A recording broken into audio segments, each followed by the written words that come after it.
Hi, I'm JJ Snyder for the Red Carpet Report. Tonight we're at Byron Allen's fall lineup lunch party. Come on, family. Come on, you make him look good. How are you tonight? Come forward. This is going to be more intimate. Hi. Hello. How are you? JJ Snyder with the Red Carpet Report. Hi, nice to see you. There's a lot to celebrate tonight. Oh my God. Wow.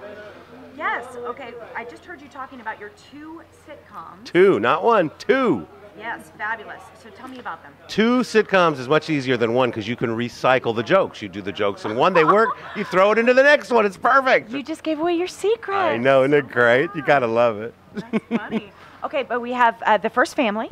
The First Family. It's the Cosbys in the White House. How cool is that? Nothing to do with Obama, but it is basically trying to raise your family and run the country at the same time. How fun is that? Wow, that's a blast. And then we got Mr. Box Office, which is an action star a la Will Smith, the biggest action star in the world, gets in trouble with the paparazzi and gets sentenced to community service teaching a class in South Central High School. Yes. The worst high school in the country. It's crazy. I'm dying to know what he does to the paparazzi that gets him into trouble. Is that going to be in the first episode? That is in the first episode. It's not his fault. Here's what happens with the paparazzi. He is trying to take his grandmother shopping. And the paparazzi are trying to get a picture, and they're struggling with their cameras, and they knock his poor grandmother over, and he pushes them away, but the camera falls to the ground, and lo and behold, he gets in trouble for that. Was not his fault, but he does get in trouble. Wow.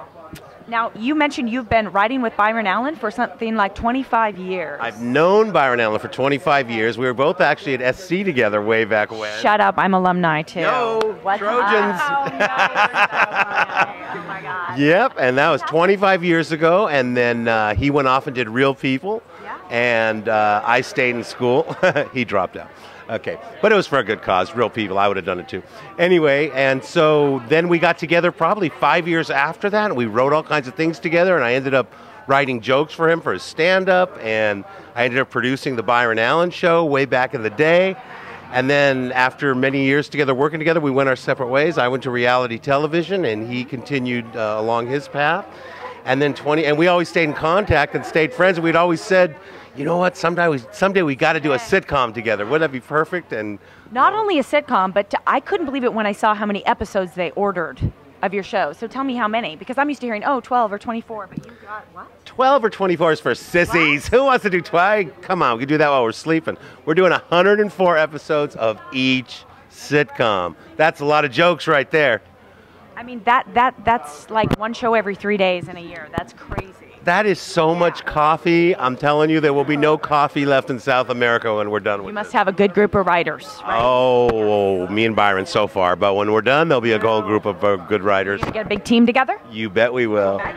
Great. So now, what has it been like as his wife? Has this been the busiest period that you've seen him in his life, or? Well, it's one of the busiest, yes. I'm kind of used to it at this point. But yeah, it's one of the busiest. And I foresee it to be becoming a lot busier soon.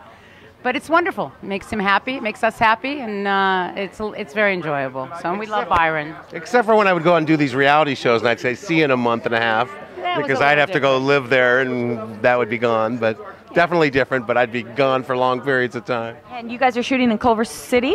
We are shooting in Culver City, yeah. Local now. Local now. Excited about that. And do you have you seen either episode of your dad's shows? I've seen both the pilots for both of the new sitcoms, and they're really funny. Okay, cool. Do you kind of have a particular show that you think is really special?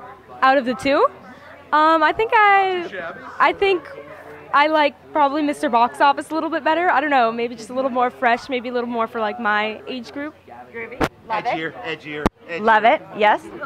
Don't ask me though. That's like saying which of my daughters I like better. This is like Sophie's choice for sitcoms. I can't do that. No, of course. You love them both. What about you? Do you have a favorite of your dad's shows? I'd have to say the same, Mr. Box Office. Okay. The ladies have weighed in. Well, it's been lovely talking to you tonight. Nice to talk to you too.